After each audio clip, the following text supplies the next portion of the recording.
Yeah.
छुप गए सारे नजारे हो क्या बात हो गई, छुप गए सारे नजारे हो क्या बात हो गई, मैंने मैया सजाई सारी रात हो गई, मैंने मैया सजाई सारी रात हो गई, मैया की गाना पहने हो क्या बात हो गई, मैया की गाना पहने हो क्या बात हो गई, मैंने बिटिया लगाई बरसात हो गई, मैंने बिटिया लगाई बरसात हो गई, छुप गए सारे नजारे हो क्या बात हो गई, छुप गए सारे नजारे हो क्या बात हो गई, मैंने मैया सजाई सारी रात हो गई, मैया झुमका ना पहने हो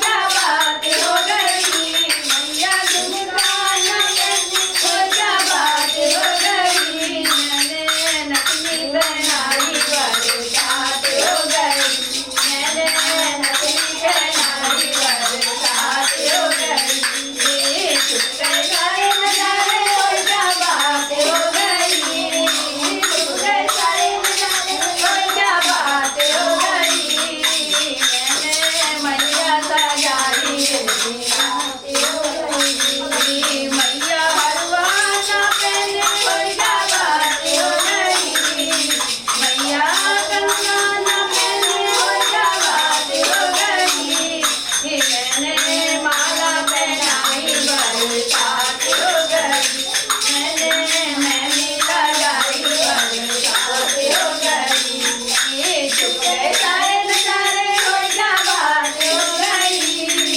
छुप गए सारे नजारे हो क्या बात हो गई, मैंने मैया सजाई सारी रात हो गई, मैंने मैया सजाई सारी रात हो गई, मैंने पायल पहनाए हो क्या बात हो गई, मैया पायल ना पहने हो क्या बात हो गई, मैंने मावल लगाई सारी रात हो गई, मैंने मावल लगाई बरसात हो गई, छुप गए सारे नजारे हो क्या बात हो गई, छुप गए सारे नजारे हो क्या बात हो गई, मैंने मैया सजाई सारी रात हो गई, मैंने मैया सजाई सारी रात हो गई, मैया हलवा न खाए हो क्या बात हो गई, मैया हलवा न खाए हो क्या बात हो गई, मैंने बुआ खिलाए सारी रात हो गई, मैंने मेवा खिलाई सारी रात हो गई, छुप गए सारे नजारे हो क्या बात हो गई, छुप गए सारे नजारे हो क्या बात हो गई, मैंने मैया सजाई सारी रात हो गई, मैंने मैया सजाई सारी रात हो गई, मैया भेंट ना देवे हो क्या बात हो गई, मैया भेंट ना देवे हो क्या बात हो गई, मैंने छतर चढ़ाया सारी रात हो गई, मैंने झंडी लगाई बरसात हो गई, छुप गए सारे नजारे हो क्या बात हो गई, छुप गए सारे नजारे हो क्या बात हो गई, मैंने मैया सजाई सारी रात हो गई, मैंने मैया सजाई सारी रात हो गई, बोलो अम्बे माँ की जय। कभी ना हाँ यार टाइम से 7 बजे हाँ सात कल लेट आऊँ फिर हाँ थोड़ी सी बस तो 7 बजे ना बैठोगी फिर नहीं बैठेंगे और भजन गाएंगे एक में पढ़ते अच्छा सत्संग गाएंगे भाई राम आंटे राम राम ये ले जाओ टॉफी पकड़ तो घुमा दीदी हाँ छोड़े बोलो श्री रामचंद्र भगवान की जय, पवन सुत हनुमान की जय, उमापति महादेव की जय। कृष्ण भगवान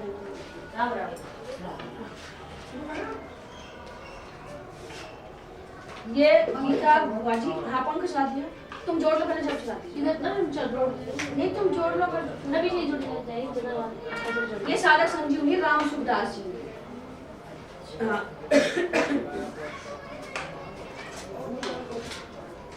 तत्व वित्तु महाभावो गुण कर्म विभागयो गुणा गुणेषु वर्तन्ते इति मत्वा ने सज्जते।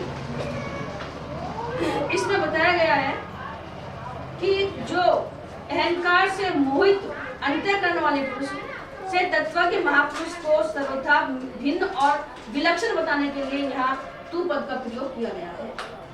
सत्व, रज और तम, ये तीन प्रकृति जन्य गुण हैं। सत्व, रज और तम, ये तीनों क्या है? प्रकृति जन्य है। इन तीनों गुणों का कार्य होने से संपूर्ण सृष्टि त्रिगुणात्मिका है। सृष्टि को त्रिगुणात्मिका माना गया है। इसमें तीनों गुण मौजूद है। बहुत से तो सत्व तत्व है, बहुत से में रज और बहुत से में तम है, जो अंधकार प्रमाद बस पड़े ही रहते हैं, जैसे पशु हैं। अपन उसमें आते हैं रज में, और जो देवता लोग हैं महापुरुष है वो सत्व में आते हैं। अतः शरीर, इंद्रिया, मन, बुद्धि, प्राणी, पदार्थ आदि सब गुण में ही है। यही गुण विभाग कहलाता है।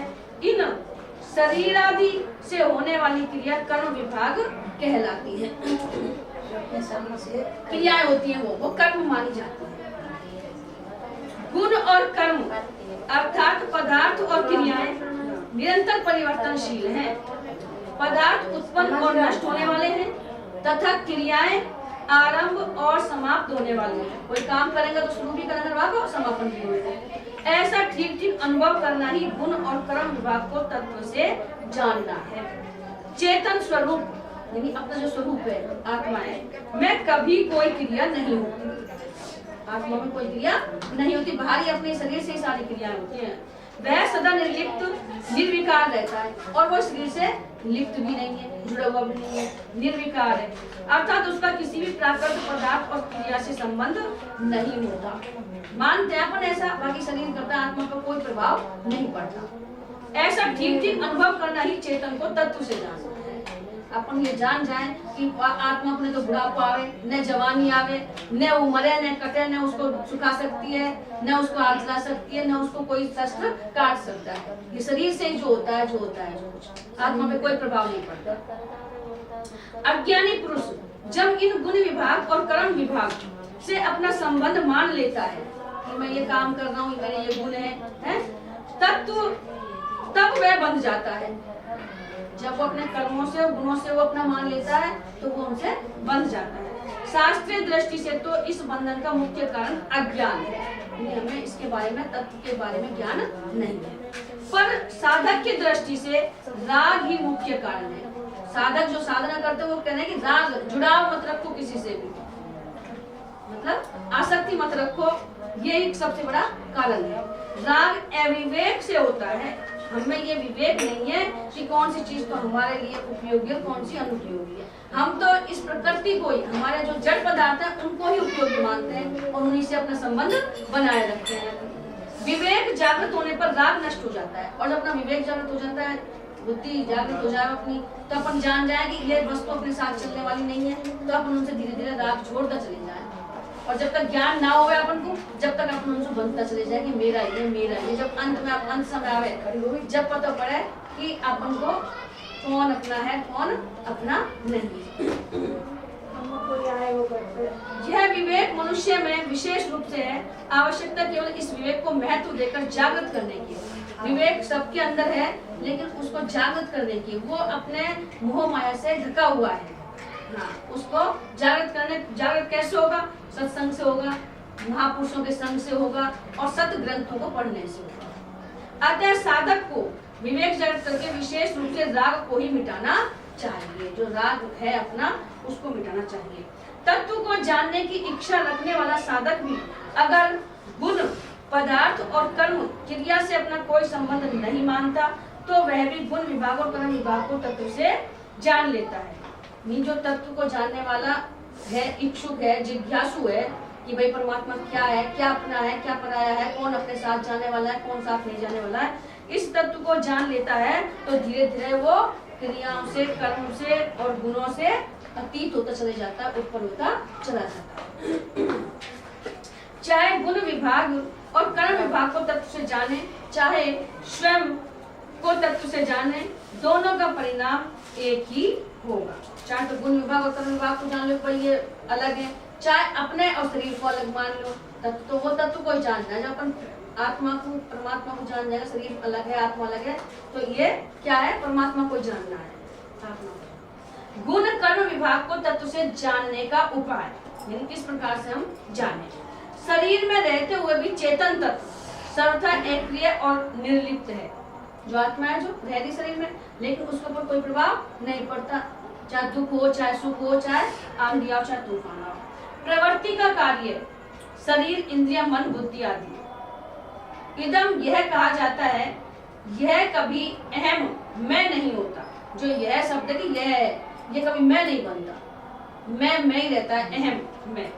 जब यह शरीर आदि में मैं नहीं है, तब यह मैं होने वाली क्रिया मेरी कैसे होगी। जब मैं ही हूँ ना, कोई मेरी है, अहम है ही ना है, तो मेरी क्रिया होगी ना।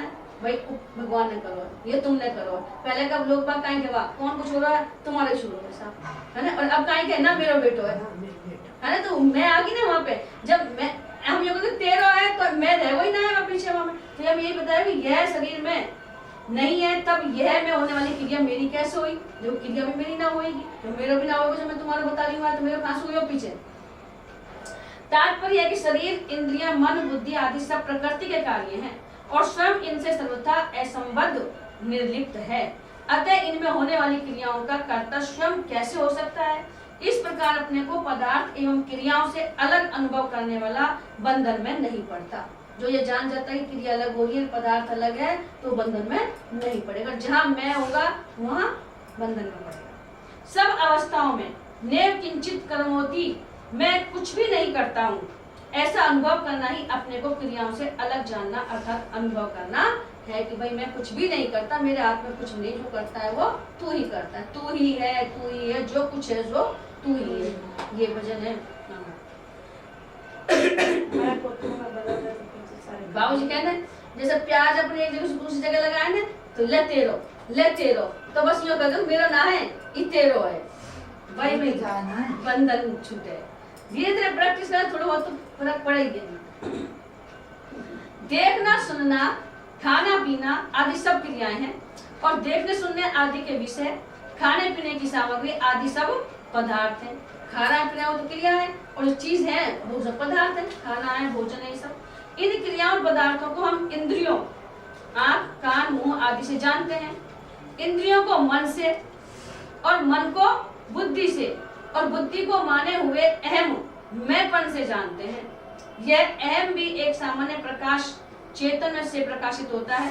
वह सामान्य प्रकाश ही सबका ज्ञाता, सबका प्रकाशक और सबका आधार है। अहम से परे अपने स्वरूप चेतन को कैसे जाने। अब देखिए कैसे जाने अपन अहम से परे। गाढ़ निद्रा में यदि बुद्धि अविद्या में लीन हो जाती है, फिर भी मनुष्य जागने पर कहता है कि मैं बहुत सुख से सोया। कब तो नींद ऐसी आती है, आज तो भाई मैं बहुत सुख से सोया, चैन की नींद सोया। इस प्रकार जागने के बाद मैं हूँ का अनुभव सबको होता है। सोने के बाद तो नहीं होता, गाढ़ निद्रा में तो मैं हूँ, लेकिन जागने के बाद मैं हूँ। इससे सिद्ध होता है कि सुषुप्ति काल में भी अपनी सत्ता थी। सुषुप्ति काल में कोई ना कोई तो हो, या कह रहा हो कि मैं बहुत सुख से सोया हूँ, तो कोई तत्व तो है अपने अंदर जो बता रहा है अपन को कि बहुत सुख से सोया हूँ। यदि ऐसा नहीं होता तो मैं बहुत सुख से सोया, मुझे कुछ भी पता नहीं था। ऐसी स्मृति या ज्ञान नहीं होता, स्मृति अनुभवजन्य होती है। स्मृति अनुभवजन्य होती है। जैसे वाणी पदार्थ है, बोलने की प्रवृत्ति क्रिया है और बोलना समष्टि प्रकृति से हो रहा है, अर्थात गुण ही गुणों से बरत रहे हैं। परंतु मनुष्य अज्ञानवश पदार्थ और क्रिया को अपना मानकर स्वयं कर्ता बन जाता है। अतएव सबको प्रत्येक अवस्था में अपनी सत्ता का अखंड अनुभव होता है। किसी भी अवस्था में अपने अभाव का मैं नहीं हूँ इसका अनुभव नहीं होता। जिन्होंने माने हुए अहम मैंपन से भी संबंध विच्छेद करके अपने स्वरूप है का बोध कर लिया है, वे तत्वविद कहलाते हैं। मैंपन से संबंध विच्छेद कर लिया, लेकिन है का मैं हूँ तो हूँ हो जाएगा और है तो कोई दूसरा है, तो वाक को वो तत्व को जानने वाला होता है। हूँ और है, यह है और मैं हूँ, तो मैं हूँ तो मैं में अहम आ गयो हूँ, और है में तत्व। अपरिवर्तनशील परमात्म तत्व के साथ हमारा स्वतः सिद्ध नित्य संबंध है। परिवर्तनशील प्रकृति के साथ हमारा संबंध वस्तुतः है नहीं। प्रकृति के साथ हमारा संबंध नहीं है, परमात्मा से, क्योंकि आत्मा परमात्मा का अंश है, तो वस्तु संबंध जुड़ा हुआ है, लेकिन प्रकृति से नहीं है, केवल माना हुआ है। मान रख वही मेरे वही, प्रकृति तो है, ये जड़ पदार्थ है सारे जो दिखाई देते हैं। प्रकृति से माने हुए संबंध को यदि विचार के द्वारा मिटाते हैं तो उसे ज्ञान योग कहते हैं। अपन जानने लग जाए, फिर विचार करें कि वास्तव में सही बात है, पढ़ा पढ़ा और सब सही बात है कि मरवा पे कोई संग ना जाए, न मकान जाओ, न धन दौलत जाओ, न बेटा बेटा जाओ, न शरीर जाओ, शरीर भी ना जाओ, और बात तो दूर की बात है। हाँ, तो इसको अगर हम विचार से मिटाते हैं तो वो ज्ञान योगी होते हैं। 3 योग है ना, ज्ञान योग, कर्म योग और भक्ति योग। तो ज्ञान योग तो विचार से मिटाते हैं, कर्म योग कर्म कार्य करके मिटाते हैं, और भक्ति योग जो समर्पण भाव से मिटाते हैं, भगवान के अर्पण होकर के भी मेरा सब कुछ तेरा ही, मेरा कुछ नहीं है। और यदि वही संबंध पर हितार्थ कर्म करते हुए मिटाते हैं, दूसरे के हित के लिए जो काम करते हैं, तो उसे कर्म योग कहते हैं। समझ में आ गया ना? ज्ञान योग तो जो विचार से मिटावे कि मेरा नहीं है कुछ भी, हाँ शरीर अलग है, आत्मा अलग है। कर्म योग जो दूसरे के हित के लिए पर हितार्थ काम करते हैं, वो कर्म योग के द्वारा मिटा देते हैं इसको। और प्रकृति से संबंध विच्छेद होने पर ही योग परमात्मा से नित्य संबंध का अनुभव होता है। जब जड़ पदार्थों से संबंध विच्छेद हो जाएगा तो फिर बचा वही कहीं परमात्मा तत्व बचेगा, फिर वही है। अन्यथा केवल ज्ञान और कर्म ही होता है। अतः प्रकृति से संबंध विच्छेद पूर्वक परमात्मा से अपने नित्य संबंध को पहचानने वाला ही तत्वविद है। गुना गुणेषु वर्तन्ते, प्रकृति जन्य गुणों से उत्पन्न होने के कारण शरीर, इंद्रियां, मन, बुद्धि आदि भी गुण ही कहलाते हैं। जो शरीर, मन, इंद्रियां भी गुण कहलाते हैं, और इन्हीं से संपूर्ण कर्म होते हैं, इंद्रियों से सारे कर्म होते हैं। अविवेक के कारण अज्ञानी पुरुष इन गुणों के साथ अपना संबंध मानकर इनसे होने वाली क्रियाओं का कर्ता अपने को मान लेता है। अज्ञानी पुरुष मानते हैं, तत्व की नहीं मानते। संत महापुरुष अपन जैसे मानते हैं, अपनो ज्ञान ना है ना। अब जो संत पुरुष हैं उनको तो पूरा तत्व का ज्ञान हो गया, तो वो नहीं मानते। परंतु स्वयं सामान्य प्रकाश चेतन में अपनी स्वतः सिद्ध स्थिति का अनुभव होने पर मैं करता हूँ ऐसा भाव आ ही नहीं सकता। रेलगाड़ी का इंजन चलता है, अर्थात उसमें क्रिया होती है, रेलगाड़ी का इंजन चलेगा, परंतु खींचने की शक्ति इंजन और चालक के मिलने से आती है। इंजन तो लगे पर चालक ना होगा तो क्या खींचेगा रेलगाड़ी?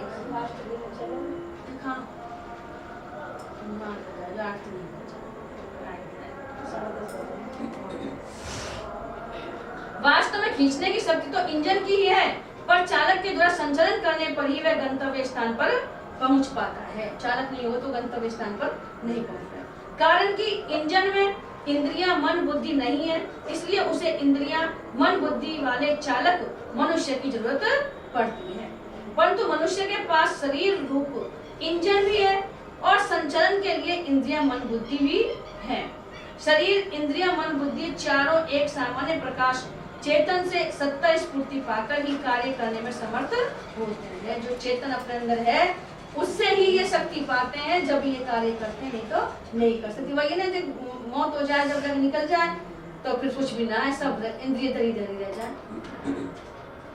सामान्य प्रकाश ज्ञान का प्रतिबिंब बुद्धि में आता है, बुद्धि के ज्ञान को मन ग्रहण करता है और मन के ज्ञान को इंद्रियां ग्रहण करती हैं, और फिर शरीर रूप इंजन का संचालन होता है। बुद्धि, मन, इंद्रियां, शरीर ये सब के सब गुण हैं, और इन्हें प्रकाशित करने वाला अर्थात इन्हें सत्ता स्फूर्ति देने वाला स्वयं इन गुणों से असंबद्ध निर्लिप्त रहता है।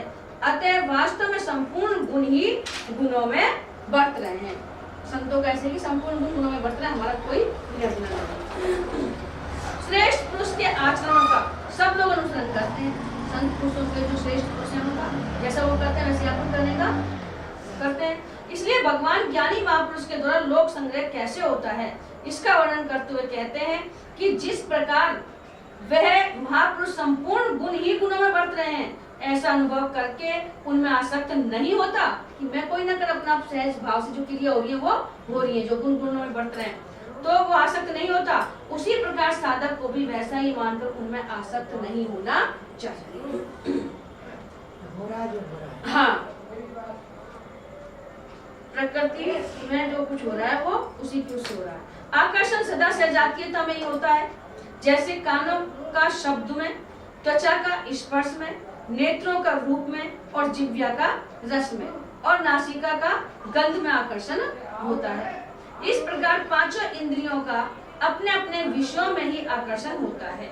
एक इंद्रिय का दूसरी इंद्रिय के विषय में कभी आकर्षण नहीं होता। आंखों में रूप सुंदर होगा, देखेंगे आप, कान जो शब्द सुनेंगे अच्छा होगा। तात्पर्य यह है कि एक वस्तु दूसरी वस्तु के प्रति आकर्षण होने में मूल कारण उन दोनों की सजातीयता ही है। आकर्षण प्रवृत्ति एवं प्रवृत्ति की सिद्धि सजातीयता में ही होती है। विजातीय वस्तु में न तो आकर्षण होता है और न प्रवृत्ति होती है, न प्रवृत्ति की सिद्धि ही होती है। इसलिए आकर्षण प्रवृत्ति और प्रवृत्ति की सिद्धि सजातीयता के कारण प्रकृति में ही होती है। परंतु पुरुष चेतन में विजातीय प्रकृति जड़ का जो आकर्षण प्रतीत होता है, उसमें भी वास्तव में प्रकृति का अंश ही प्रकृति की ओर आकर्षित होता है। शरीर जो है ना, यही आकर्षित हुए, वो आत्मा आकर्षित ना हो। करने और भोगने की क्रिया प्रकृति में ही है, पुरुष में नहीं। पुरुष तो सदा निर्विकार, नित्य, अचल एवं एक रस रहता है। जैसे आत्मा परमात्मा कौन सा, तो आत्मा परमात्मा की ओर जाएगी। जैसे नदी आए ना, वो सारी सागर में जाके मिलेगी, कहीं होकर जाओ चाहे, क्योंकि सागर से निकले और सागर में जाके मिलेंगे। तो ऐसे ही आत्मा भी परमात्मा की ओर मिलने के लिए उत्कंठित रहता है। 13वें अध्याय के 31वें श्लोक में भगवान ने बताया कि शरीर में स्थित होने पर भी पुरुष वस्तुतः न तो कुछ करता है और न लिप्त होता है। शरीरस्थो अपि कौन्ते न करोति न लिप्यते। पुरुष तो केवल प्रकृतिस्थ होने अर्थात प्रकृति से तादात्म्य मानने के कारण सुख दुखों के भोक्तृत्व में हेतु कहा जाता है। पुरुष सुख दुखानाम भोक्तृत्व हेतु उच्यते। पुरुष तो सुख दुख में भोगता है। तात्पर्य यह है कि यद्यपि संपूर्ण क्रियाओं की सिद्धि और आकर्षण प्रकृति में होता है, तथापि प्रकृति से तादात्म्य के कारण पुरुष मैं सुखी हूँ और मैं दुखी हूँ। प्रकृति से अपना संबंध जोड़ लिया तो सुख दुख होगा, तो भाई मैं सुखी हूँ, मैं केवल है। और दूसरा पर संबंध जुड़ गया ना, एक तो पहले तो आत्मा ही और जीव में पड़ते ही वो जीव आत्मा हो जाए, तो शरीर से संबंध जुड़ जाए। ऐसा मानकर भोक्तृत्व में हेतु बन जाता है कि मैं भोगता हूँ, जबकि वो नहीं भोगता, शरीर भोगता है। कारण कि सुखी दुखी होने का अनुभव प्रकृति जड़ में हो ही नहीं सकता। प्रकृति अर्थात जड़ के बिना केवल पुरुष चेतन सुख दुख का भोक्ता बन ही नहीं सकता। चेतन सुख दुख का भोक्ता नहीं बनता, लेकिन संबंध मान रखा है तो वो सोच रहा है कि भाई मैं ही होगा। पुरुष में प्रकृति की परिवर्तन रूप क्रिया या विकार नहीं है, परंतु उसमें संबंध मानने अथवा न मानने की योग्यता तो है ही है। वह पत्थर की तरह जड़ नहीं है, प्रत्युत ज्ञान रूप है। यदि पुरुष में संबंध मानने अथवा मानने की योग्यता नहीं होती तो वह प्रकृति से अपना संबंध कैसे मानता। प्रकृति से संबंध मानकर उसकी क्रिया को अपने में कैसे मानता। पुरुष आत्मा को बताया हुआ, प्रकृति शरीर को बताया हुआ, जो जड़ पदार्थ के में, और अपने में कृतत्व भोक्तृत्व कैसे स्वीकार करता। संबंध को मानना अथवा नहीं मानना भाव है, क्रिया नहीं है। अपन माने कि नहीं माने ये अपने विचारों की बात है, कर्म थोड़ी कर रहे हैं। वही बता रहे भाषा तुम सब कर्म करो, लेकिन अंदर से अपने भावों का समझाना कि हाँ भाई अपने को जाना है, तो भाई साहब उसमें लगाव हुई हुई ना। तुम आई हुई 2-4 दिन रहना है, वो तो फिर जाना है तो लगाव थोड़ी होई गो। अब रहना ही रहना है, जब तो फिर लगाव हो जाए मेरा।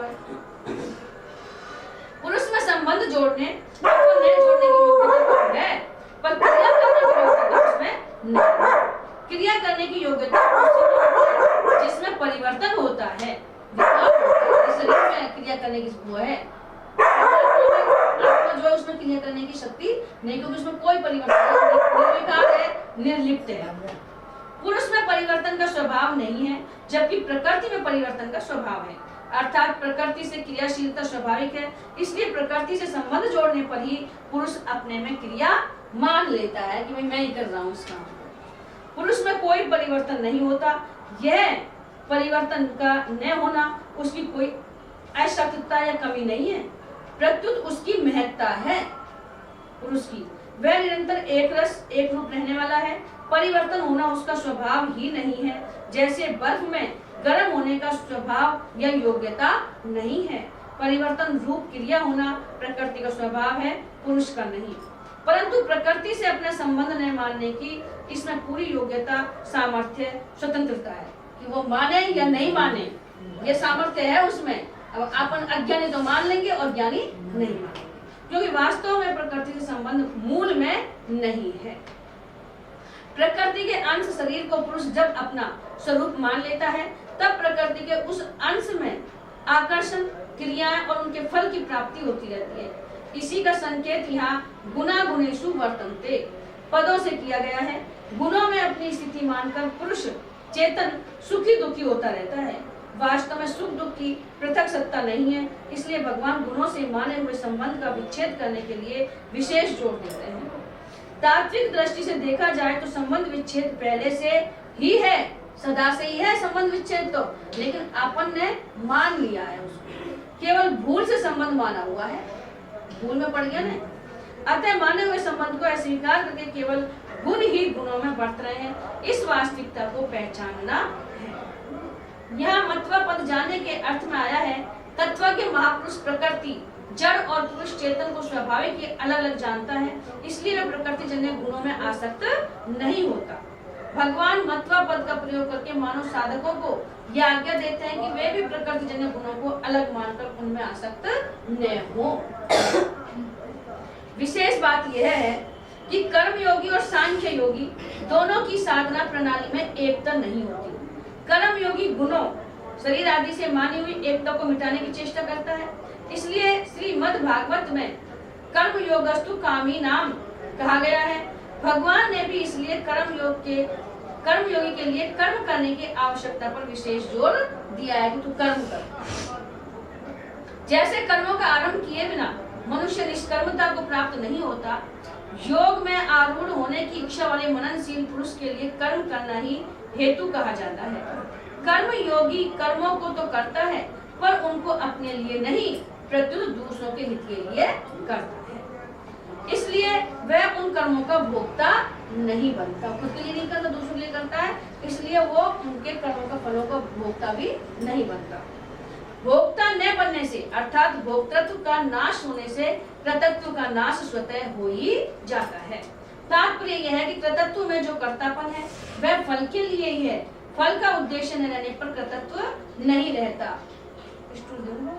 इसलिए वास्तव में कर्म योगी भी कर्ता नहीं बनता। सांख्य योगी में विवेक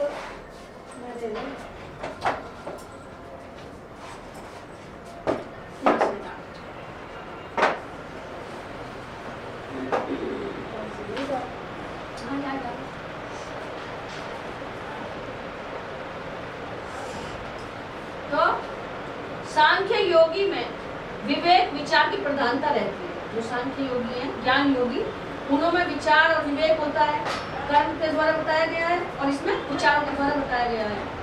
वह प्रकृति जन्य गुणों ही गुणों में बरत रहे हैं, ऐसा जानकर अपने को उन क्रियाओं का कर्ता नहीं मानता। कर्म योगी ने बता दिया भाई जो दूसरे के हित के लिए काम करते हैं और वो भोक्ता नहीं बनते, न कर्ता बनते। और जो सांख्य योगी है, ज्ञान योगी है, वो विचार के द्वारा अपनी क्रियाओं को मानते रहते, काटते रहते। इसी बात को भगवान आगे 13वें अध्याय के 29वें श्लोक में कहेंगे कि जो पुरुष संपूर्ण कर्मों को सब प्रकार से प्रकृति के द्वारा ही किए जाते हुए देखता है और स्वयं आत्मा को एकर्ता देखता है, वही यथार्थ देखता है, वास्तविक देखता है। इस प्रकार सांख्य योगी कृतत्व का नाश करता है। कृतत्व का नाश होने पर भोक्तृत्व का नाश स्वतः ही हो जाता है। जो करता ही नहीं रहेगा तो भोगेगा कौन पीछे? तो जब कर्तृत्व का नाश हो गया तो भोक्तृत्व का नाश हुआ। तीसरे अध्याय के आरंभ से ही भगवान ने कई उदाहरणों एवं दृष्टिकोणों से कर्म करने पर ही जोर दिया है। जैसे जनकादि महापुरुष भी निष्काम भाव से कर्म करके परम सिद्धि को प्राप्त हुए। राजा जनक जी वे तो खूब राजा सब प्रजा को पालन करा, लेकिन वो अपने लिए नहीं करते, दूसरे के लिए। जब विधेय कहा है उनको, विधेय का मतलब उनको देह की सुध नहीं रहती, वो भगवान की उसमें लीन रहते और सारे कार्य करते दूसरों के हितों के लिए। तो ऐसे ही सिद्धि को प्राप्त हुए हैं। मैं भी कर्म करता हूँ, भगवान कृष्ण कह रहे हैं मैं भी कर्म करता हूँ। ज्ञानी महापुरुष भी अज्ञानी पुरुषों के समान लोक संघात कर्म करता है। इससे सिद्ध होता है कि प्रत्येक दृष्टि से कर्म करना ही श्रेष्ठ है। जो अहंकार से मोहित नहीं होता वह तत्वविद होता है, जिसमें अहंकार नहीं होता है, वो तत्व को जानने वाला होता है। इस तत्वविद को ही दूसरे अध्याय के 16वें श्लोक में तत्वदर्शी कहा है। तत्वविद गुण विभाग और कर्म विभाग से अर्थात पदार्थ और क्रिया से सर्वथा अतीत हो जाता है, यानी ऊपर हो जाता है। उसको दुनियादारी से और ये कर्मों से क्रियाओं से मतलब नहीं होता है। जब तक साधक का संसार के साथ संबंध रहेगा तब तक वह तत्वविद नहीं हो सकता। जब तक वो तत्व को नहीं जान सकता, तत्व में लीन नहीं हो सकता, जब तक वो संसार के साथ संबंध रखे।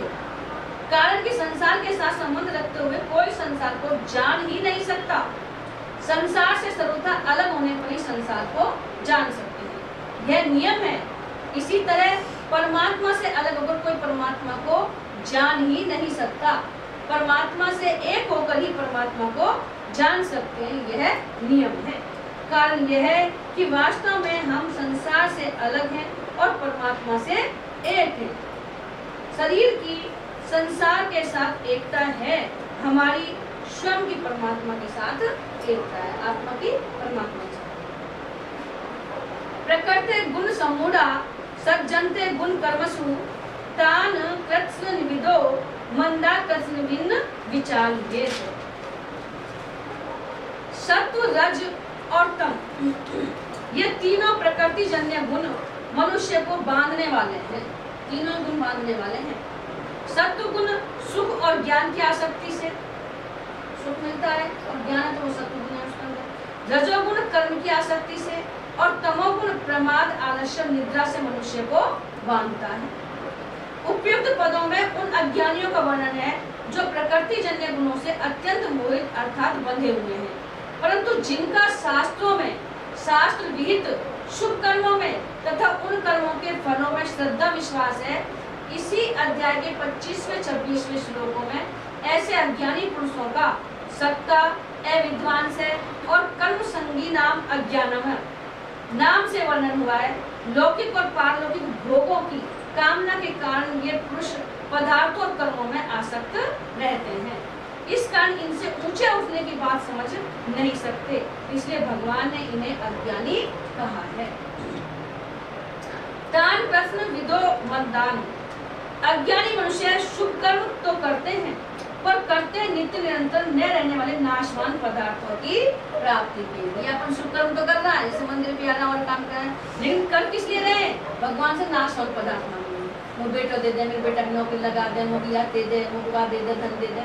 तो यह बता अज्ञानी मनुष्य शुभ कर्म तो करते हैं पर वो नित्य निरंतर न रहने वाले नाशवान पदार्थों के लिए करते हैं। धनादि प्राप्त पदार्थों में वे ममता रखते हैं और अप्राप्त पदार्थों की कामना करते हैं।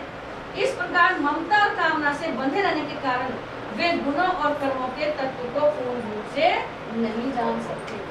अज्ञानी मनुष्य शास्त्र विहित कर्म और उनकी विधि का तो ठीक तरह से जानते हैं, पर गुणों और कर्मों के तत्व को ठीक तरह से न जानने के कारण उन्हें अकृत्न विधेय कहा गया था, पूर्णतः न जानने वाले कहा गया है। और सांसारिक भोग तथा संग्रह में रुचि होने के कारण उन्हें मंदान अर्थात मंद बुद्धि कहा गया है।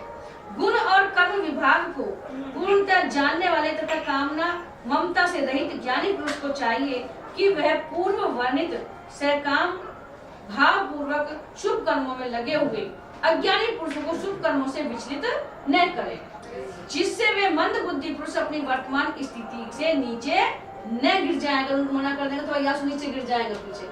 भगवान ने गीता में पहले कृष्ण भगवान ने कि तुम पीपल पूजो, तुम और जितने भी अपन देवी देवता पूजते हैं उनका सबका फल मैं ही लेता हूँ, नहीं मुझे अर्पण होता है। लेकिन वो तुम तुच्छ चीजों को पूजते हो, छोटी मोटी चीजों को पूज करके उनका फल मैं तुमको दे देता हूँ, उनका फल उतना ही मिलता है।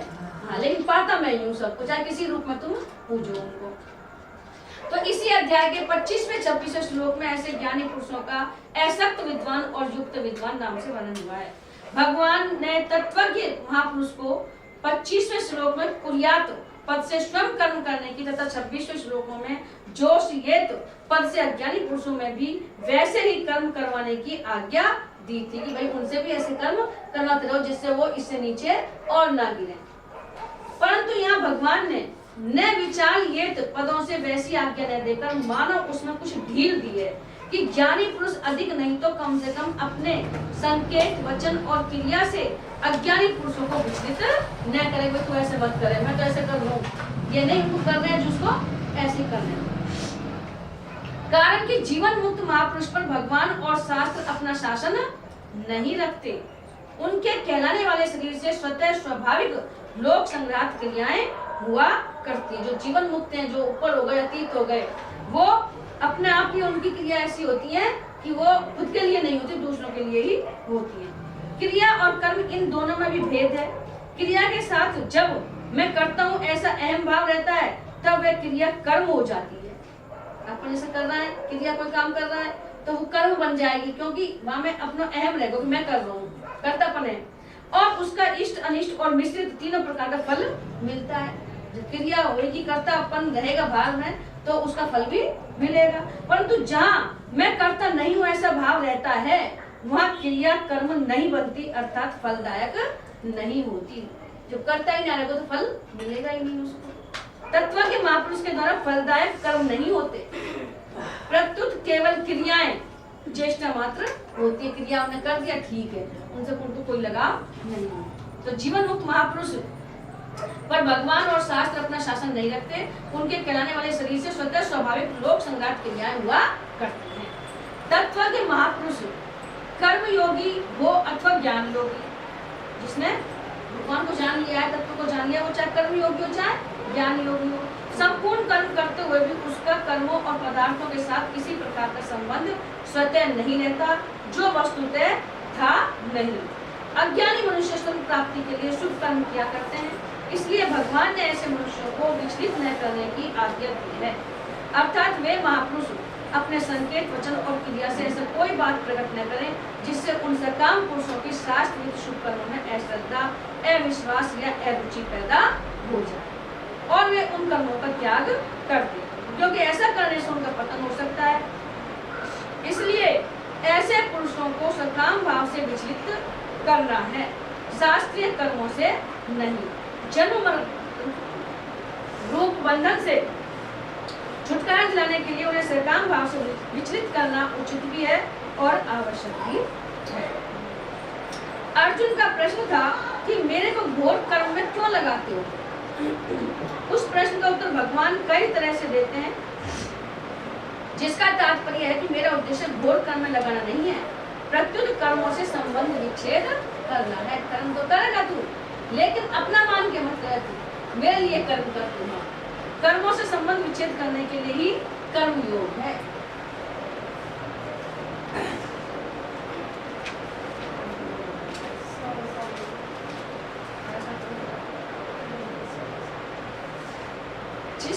जिससे मनुष्य कर्म में फंस जाता है, उस कर्म और कर्म फल की आसक्ति से छूटने के लिए क्या करना चाहिए, इसको भगवान आगे आपको इस श्लोक में बताएं।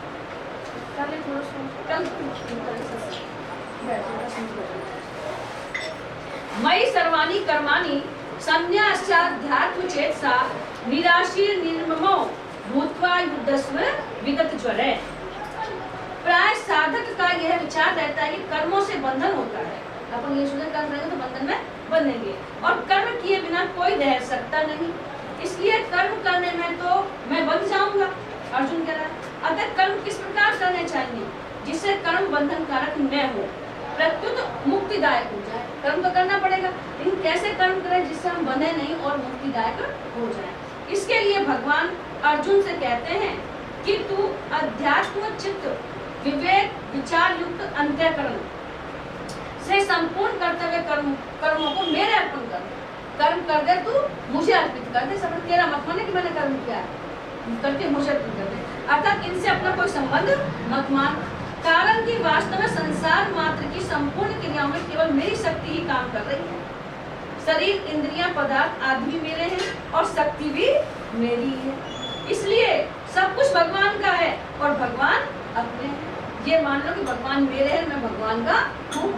गंभीरता पूर्वक ऐसा विचार करके जब तू कर्तव्य कर्म करेगा तब वे कर्म तेरे को बांधने वाले नहीं होंगे, प्रत्युत उद्धार करने वाले हो जाएंगे, मुक्ति देने वाले हो जाएंगे। शरीर, इंद्रिया, मन, बुद्धि, पदार्थ आदि पर अपना कोई अधिकार नहीं चलता। यह मनुष्य मात्र का अनुभव है। शरीर पर भी अपना अधिकार नहीं चले, मन, बुद्धि, इंद्रियों पर भी अधिकार नहीं चले। दिख तो बंद हो जाए धीरे धीरे, अपन अपना अधिकार चले तो क्यों दिख तो बंद होने दे, अपन क्यों बुढ़ा पान दे अपन। ये सब प्रकृति के हैं और स्वयं परमात्मा का है। ममेवांशो जीव लोके। अतः शरीर आदि पदार्थों में भूल से माने हुए अपनेपन को हटाकर, जो अपने भूल से मान रखा है कि मेरा है, अपनेपन को हटाकर इनको भगवान का ही मानना, जो कि वास्तव में है, अर्पण कहलाता है। अतः अपने विवेक को महत्व देकर पदार्थों और कर्मों से मूर्खतावश माने हुए संबंध का त्याग करना ही अर्पण करने का तात्पर्य है। अध्यात्म चेतसा पद से भगवान का यह तात्पर्य है कि किसी भी मार्ग का साधक हो, उसका उद्देश्य आध्यात्मिक होना चाहिए, लौकिक नहीं। वास्तव में उद्देश्य या आवश्यकता सदैव नित्य तत्व की आध्यात्मिक होती है और कामना सदैव अनित्य तत्व की उत्पत्ति विनाशी वस्तु की होती है। कामना जो भी अपन करेगा तो बहुत नष्ट होने वाली है। साधक में उद्देश्य होना चाहिए, कामना नहीं। उद्देश्य वाला अंतःकरण विवेक विचार युक्त ही रहता है। दार्शनिक और वैज्ञानिक किसी भी दृष्टि से यह सिद्ध नहीं हो सकता कि शरीर आदि भौतिक पदार्थ अपने हैं।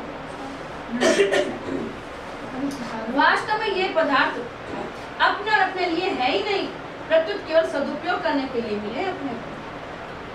अपने न होने के कारण ही उन पर किसी का आधिपत्य नहीं चलता। संसार मात्र परमात्मा का है, परंतु जीव भूल से परमात्मा की वस्तु को अपनी मान लेता है और इसलिए बंधन में पड़ जाता है। बाबू ने उदाहरण बताया कि एक दंपतिया, उनको एक बेटो, तो वो पति हो जो बाहर कमावा जावा करो, तो एक दिन का ही उनको बेटो मर जाए। अब वह घरवाली ने कहा करो बेटा को अपने सुधादियों चद्दर सुमल गवा और सुधादियों। अब आया पति, अब मतलब भाई मैं पहले कह दूंगा तो वो करेगा, तो धीरे धीरे पूछ रही है तो महाराज को यह बात बताओ, अपनी पड़ोसी कोई चीज दे जाए और फिर ले आए तो देनी चाहिए नहीं देनी चाहिए, कि दूसरा की चीज है तो देनी चाहिए, दूसरा की चीज तो अपन कैसे रखेगा। तो ऐसे ही अपने साथ हुए, भगवान की चीज भगवान ने ले ली। तो ये तो स्पष्ट है कि अपना बेटो भगवान ने दिया अपन को और अपना बेटा मर को भगवान ने ले ली। तो फिर दुखी सुख क्या बात है इसका, भाई चीज दूसरा की है तो परमात्मा की चीज को अपन ने अपना मान लिया, हाँ, तो इसलिए दुख होता है। तो ये बता इसलिए बंधन में पड़ जाता है। अतः विवेक विचार के द्वारा इस भूल को मिटाकर संपूर्ण पदार्थों कर्मों को आध्यात्म तत्व का स्वीकार कर लेना ही आध्यात्म चित्त के द्वारा उनका अर्पण करना है। इस श्लोक में अध्यात्म चेतसा पद मुख्य रूप से आया है। तात्पर्य यह है कि अविवेक से ही उत्पत्ति विनाशील शरीर संसार अपना दिखता है। यदि विवेक विचार पूर्वक देखा जाए तो शरीर या संसार अपना नहीं दिखेगा, विचार से देखेगा। प्रत्युत एक अविनाशी परमात्मा तत्व ही अपना दिखेगा। संसार को अपना देखना ही पतन है और अपना न देखना ही उत्थान है। दो अक्षरों का मम, यह मेरा है, ऐसा भाव मृत्यु है। मम जहाँ को मेरो है वह मृत्यु है। और तीन अक्षरों का न मम, यह मेरा नहीं है, ऐसा भाव अमृत है, सनातन ब्रह्म है। भगवान ने मयि सर्वाणि कर्माणि संन्यस्य पदों से संपूर्ण कर्मों को अर्पण करने की बात इसलिए कही है कि मनुष्य ने करण, शरीर, इंद्रिय, मन, बुद्धि, प्राण, उपकरण, कर्म करने में उपयोगी सामग्री है। अपन कर्म इनसे कर सकते हैं, इनके बिना कर्म नहीं कर सकते। मनुष्य शरीर के बिना अपन अपनी आत्मा का कल्याण भी नहीं कर सकते। तो ये उपकरण है तथा क्रियाओं को भूल से अपनी और अपने लिए मान लिया, जो कभी इसके थे ही नहीं, है नहीं, होंगे नहीं और हो सकते भी नहीं। उत्पत्ति विनाश वाली वस्तुओं से अविनाशी का क्या संबंध। अतः कर्मों को चाहे संसार के अर्पण कर दें, चाहे प्रकृति के अर्पण कर दें और चाहे भगवान के अर्पण कर दें, तीनों का एक ही नतीजा होगा, क्योंकि संसार प्रकृति का कार्य है और भगवान प्रकृति के स्वामी हैं। इस दृष्टि से संसार और प्रकृति दोनों भगवान के हैं। अतः मैं भगवान का हूँ और मेरी कहलाने वाली मात्र वस्तुएं भगवान की ही है। इस प्रकार सब कुछ भगवान के अर्पण कर देना चाहिए, अर्थात अपनी ममता उठा देनी चाहिए। ऐसा करने के बाद फिर साधक को संसार भगवान से कुछ भी चाहना नहीं पड़ती, कुछ भी मांगना नहीं पड़ता। सम्राट वही है जो जिसमें चाह नहीं है। क्योंकि जो उसे चाहिए उसकी व्यवस्था भगवान स्वतः करते हैं। साधु महात्मा अर्पण करने के बाद फिर शरीर आदि पदार्थ अपने प्रतीत नहीं होने चाहिए।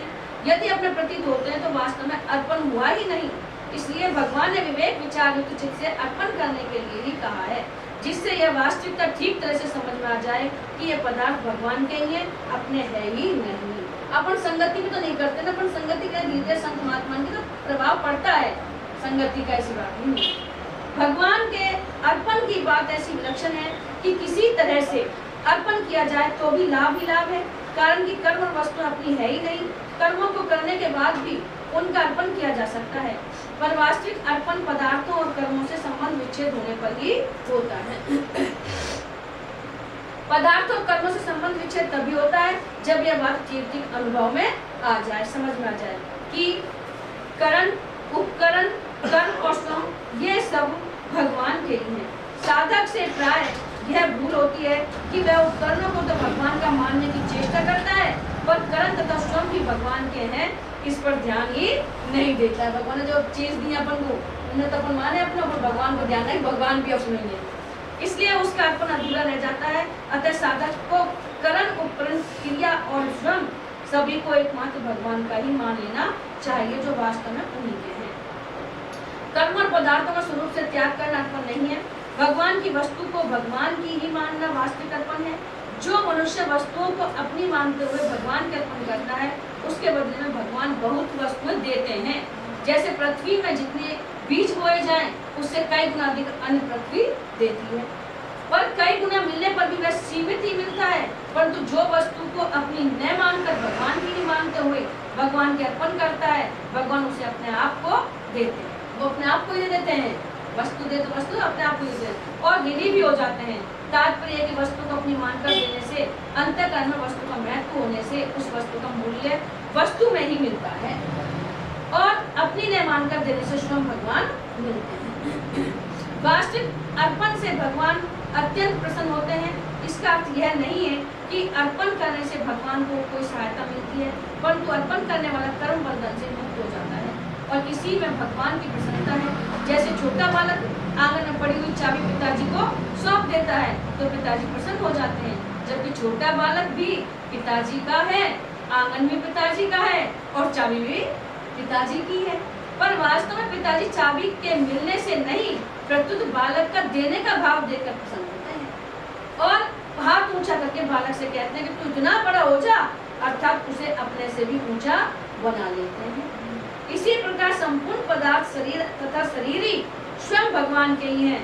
अतः उन पर से अपनापन हटाने और उन्हें भगवान के अर्पण करने का भाव देखकर ही वे भगवान प्रसन्न हो जाते हैं और उसके ऋणी हो जाते हैं।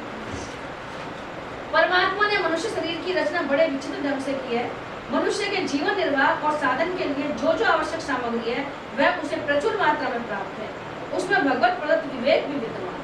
जो चीज अपन चाहिए, जैसे पानी चाहिए, पानी प्रचुर मात्रा में, हवा चाहिए, हवा प्रचुर मात्रा में, जो आवश्यक है। भगवान ने कही कि आवश्यकता की पूर्ति हो सकती है लेकिन इच्छाओं की पूर्ति नहीं होगी। भोजन, पानी, रोटी ये सब मिलते ही है, सब जीवों को मिल रहे हैं, भगवान ने सबको ऐसा दे रखा है। लेकिन इच्छा, अपनी इच्छा ज्यादा है तो अपनी इच्छा की पूर्ति ना होगी, आवश्यकता की पूर्ति करेगा भगवान।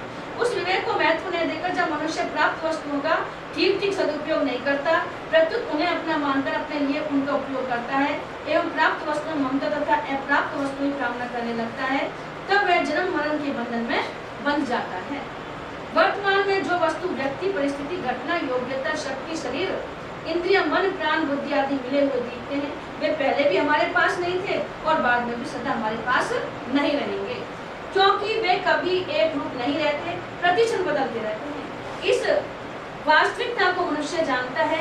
यदि मनुष्य जैसा जानता है वैसा ही मान ले और वैसा ही आचरण में ले आए तो उसका उद्धार होने में किंचित मात्र भी संदेह नहीं है। जैसा जानता है वैसा मान लेने का तात्पर्य यह है कि शरीर आदि पदार्थों को अपना और अपने लिए न माने, उनके आश्रित न रहे और उन्हें महत्व देकर उनकी पराधीनता स्वीकार न करे। पदार्थों को महत्व देना महान भूल है, उनकी प्राप्ति से अपने को कृतार्थ मानना महान बंधन है। नाशवान पदार्थों को महत्व देने से ही उनकी नई नई कामनाएं उत्पन्न होती हैं। कामना संपूर्ण पापों, तापों, दुखों, अनर्थों, नरकों आदि की जड़ है। कामना से पदार्थ मिलते नहीं और प्रारब्धवश मिल भी जाए तो टिकते नहीं। कारण कि पदार्थ आने जाने वाले हैं और श्रम सदा रहने वाला है, अतः कामना का त्याग करके मनुष्य को कर्तव्य कर्म का पालन करना चाहिए। यहाँ शंका हो सकती है, कामना के बिना कर्मों में प्रवृत्ति कैसे होगी? जो अपनी कोई इच्छा ही ना रही, कर्म कैसे करेगा? अपन कौन कर्म करेगा? अब इसका उत्तर दिया है। इसका समाधान यह है कि कामना की पूर्ति और निवृत्ति दोनों के लिए कर्मों में प्रवृत्ति होती है। साधारण मनुष्य कामना की पूर्ति के लिए कर्म में प्रवृत्त होते हैं, अपन जैसे को, और साधक आत्मशुद्धि हेतु कामना की निवृत्ति के लिए होते हैं। संत महापुरुष जो अपनी आत्मा को उद्धार के लिए होते हैं। वास्तव में कर्म में प्रवृत्ति कामना की निवृत्ति के लिए है, कामना की पूर्ति के लिए नहीं। मनुष्य शरीर उद्देश्य की पूर्ति के लिए ही मिला है। उद्देश्य की पूर्ति होने पर कुछ भी करना शेष नहीं रहता कि हमारा उद्देश्य क्या है? परमात्मा से मिलन, आत्मा का कल्याण। कामना पूर्ति के लिए कर्मों की प्रवृत्ति उन्हीं मनुष्यों की होती है जो अपने वास्तविक उद्देश्य को भूले हुए हैं। ऐसे मनुष्यों को भगवान ने कृपण, दीन, दया का पात्र कहा है। इसके विपरीत जो मनुष्य उद्देश्य को सामने रखकर कर्म में प्रवृत्त होते हैं उन्हें भगवान ने मनीषी, बुद्धिमानी कहा है। सेवा स्वरूप बोध और भगवत प्राप्ति का भाव उद्देश्य है, कामना नहीं। नाशवान पदार्थों की प्राप्ति का भाव ही कामना है, अतः कामना के बिना कर्मों में प्रवृत्ति नहीं होती। ऐसा मानना भूल है। उद्देश्य की पूर्ति के लिए भी कर्म सुचारू रूप से होते हैं, महापुरुष भी कर्म करते हैं। अपने अंशी परमात्मा से विमुख होकर संसार से अपना संबंध मान लेने से ही आवश्यकता और कामना दोनों की उत्पत्ति होती है। संसार से माने हुए संबंध का सर्वथा त्याग होने पर आवश्यकता की पूर्ति और कामना की निवृत्ति होती है। संपूर्ण कर्म और पदार्थों को भगवत अर्पण करने के बाद भी कामना, ममता और संताप का कुछ अंश शेष रह सकता है। उदाहरणार्थ, हमने किसी को पुस्तक दी और उसे पुस्तक पढ़ते हुए देखकर हमारे मन में ऐसा भाव आ जाता है कि वह मेरी पुस्तक पढ़ रहा है। यही आंशिक ममता है। ममता की ने पुस्तक दे दी, कौन भी मेरी पुस्तक है, मेरी पढ़ रहा है। जो पुस्तक अर्पण करने के बाद भी शेष है, इस अंश का त्याग करने के लिए भगवान अर्जुन से कहते हैं, तू नई वस्तु की कामना मत कर, प्राप्त वस्तु में ममता मत कर और नष्ट वस्तु का संताप मत कर। जो नष्ट हो गया तो दूर कर तो लेना था। सब कुछ मेरे अर्पण करने की कसौटी है कि कामना, ममता और संताप का अंश भी न रहे। जिन साधकों को सब कुछ भगवत अर्पण करने के बाद भी पूर्व संस्कार व शरीर आदि पदार्थों की कामना, ममता तथा संताप दिखते हैं, उन्हें कभी निराश नहीं होना चाहिए। कारण कि जिसमें कामना दिखती है वही कामना रहित होता है, जिसमें ममता दिखती है वही ममता रहित होता है, और जिसमें संताप दिखता है वही संताप रहित होता है। इसी प्रकार जो देह को अहम मैं मानता है वही विधेय होता है। अतः मनुष्य मात्र कामना, ममता और संताप रहित होने का पूरा अधिकारी है। गीता में जड़ शब्द केवल यही आया है। युद्ध में कौटुंबिक किसने आदि से संताप होने की संभावना रहती है, क्योंकि दुख होवे ना, पीछे कुटुंब मर जाए। अतः युद्ध रूप कर्तव्य कर्म करते समय विशेष सावधान रहने के लिए भगवान विगत ज्वर पद देकर अर्जुन से कहते हैं कि तू संताप रहित होकर युद्ध रूप कर्तव्य कर्म को कर। अर्जुन के सामने युद्ध के रूप में कर्तव्य कर्म था, इसलिए भगवान युद्धस्व पद से उन्हें युद्ध करने की आज्ञा देते हैं। इसमें भगवान का तात्पर्य युद्ध करने से नहीं, प्रत्युत कर्तव्य कर्म करने से है। इसलिए समय समय पर जो कर्तव्य कर्म सामने आ जाए उसे साधक को निष्काम, निर्मम तथा निसंताप होकर भगवत अर्पण बुद्धि से करना चाहिए। उसके परिणाम की तरफ नहीं देखना चाहिए। सिद्धि, असिद्धि, अनुकूलता, प्रतिकूलता आदि में सम रहना विगत ज्वर है। ऐसी परिस्थिति आ जाए उसमें सम रहना, क्योंकि अनुकूलता से होने वाली प्रसन्नता, अनुकूल परिस्थिति आएगी तो प्रसन्नता होगी, और प्रतिकूलता से होने वाली उद्विग्नता दोनों ही ज्वर है, दोनों ही दुख देते हैं। राग, द्वेष, हर्ष, शोक, काम, क्रोध आदि विकार भी ज्वर है। संक्षेप में राग, द्वेष, चिंता, उद्वेग, हलचल आदि जितनी भी मानसिक विकृतियां हैं वे सब ज्वर है, और उनसे रहित होना ही विगत ज्वर पद का तात्पर्य है।